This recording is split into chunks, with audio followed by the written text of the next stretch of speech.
हाँ, हाँ है मेरा जवाब। मैंने ही तुम्हें दिलवाए हैं वो सारी चीज़ें, जो धन दौलत के अलावा तुम्हारा घर है, तुम्हारे कमरे हैं, तुम्हारी चीज़ें हैं ना, मैंने ही दिलवाई हैं वो चीज़ें, क्योंकि तुम्हें उसकी इच्छा थी और तुम्हें उससे खुशी मिल रही थी। और अब उसे सुंदर और अच्छा कैसे रखना है ये भी मेरी ज़िम्मेदारी रहेगी। अब उसे भी मैं तुम्हें पूरा करके दिखाऊंगा। और पता है क्या, जब मुझसे कुछ मांग ही रहे थे तो सकारात्मक होकर मांगते। इस लीला के माध्यम से मैं यही समझाना चाह रहा था। तुम इस बार प्रयास कर रहे हो, तुम प्रयास करो, पर तुम्हारे प्रयास से, लेकिन किसी और के उसमें और ज़्यादा योगदान के कारण तुम्हारा काम संभव हो पाएगा। तुम जिन लोगों को बुलाना चाह रहे हो वो तुम्हारे घर तक आएंगे। देखो, आज एक बात तुमसे कहता हूँ, कभी कभी कुछ कार्य तुम्हारी इच्छा के बाद भी सिद्ध नहीं हो पाते हैं ना, तो उसमें तुम्हारी भलाई छुपी होती है। तुम्हें ये बाद में समझ आता है। आज मैं तुम्हारे काम ज़रूर पूरे करूँगा, लेकिन मैं तुमसे ये कहना चाहता हूँ कि सफलता मिले या कभी कभी ना भी मिले, तब भी अपने मन को एक सा शांत रखना और शांत रखकर दोबारा प्रयास करना। देखो, आज तुम्हें जो भी हासिल हो रहा है ना, तुम्हारी मेहनत और तुम्हारे प्रयास के कारण हासिल हो रहा है। और ऐसी कई चीज़ें हैं जो तुम्हें पहली कोशिश में नहीं, पर लगातार कोशिश करने के कारण प्राप्त हुई हैं। तो याद रखना, जो चाह रहे हो फिर उसके लिए पीछे मत हटना, क्योंकि तुम चाह गए हो।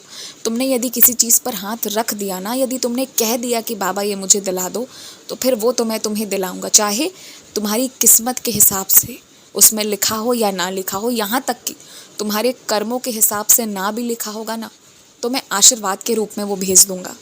लेकिन उसके लिए श्रद्धा और सबूरी रखना होगा, क्योंकि समय लगता है। तुमने अपने सर पर एक बहुत बड़ा काम लिया हुआ है ना, और चाह रहे हो कि वो पूरा हो जाए। तो मैं तुमसे वादा करता हूँ, तुम्हारा काम रुकेगा नहीं।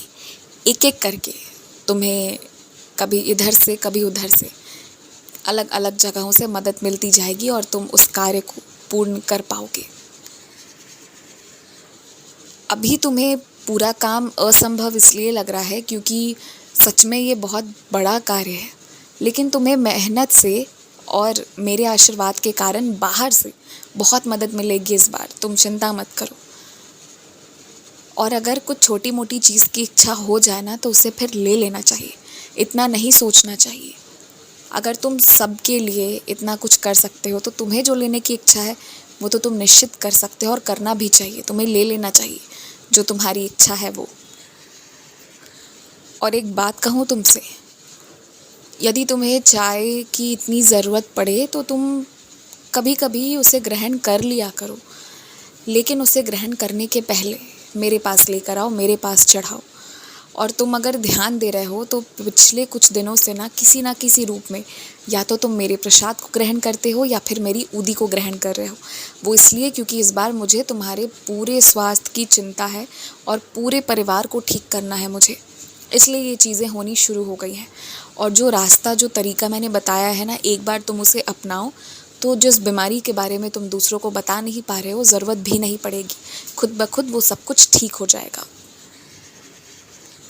लेकिन चाहे तुम चाय पियो, कॉफ़ी पियो, जो भी पीना हो पियो, पर अपने स्वास्थ्य का ध्यान रखते हुए पियो, बेसमय मत पियो। और हाँ, अपनी नींद को पूरी कर लिया करो। अपने स्वास्थ्य पर ध्यान देना तुम्हारे लिए बहुत आवश्यक है, क्योंकि तुम्हें बहुत ऊंचाइयों को छूना है, बहुत आगे तक जाना है और कड़ी मेहनत भी करना है। समय देना होगा, और समय और क्षमता के लिए ये ज़रूरी है कि तुम्हारा स्वास्थ्य अच्छा रहे।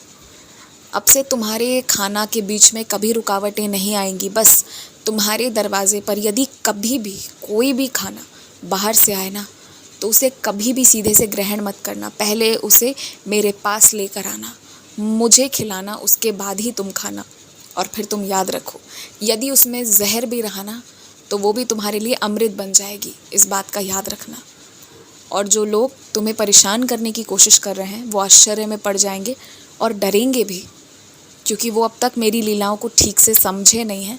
इस बार जान जाएंगे कि साईं कौन है। और साईं अपने बच्चों के रक्षा के लिए ना, पृथ्वी तो क्या, कहीं भी जा सकता है, चाहे आग पर ही क्यों ना चलना पड़े, चल सकता है। बस मेरा कहना मानना, अपने पास किसी भी चीज़ को पहले मत आने देना, वो पहले मेरे चरणों पर छोड़ना। खुश रहो।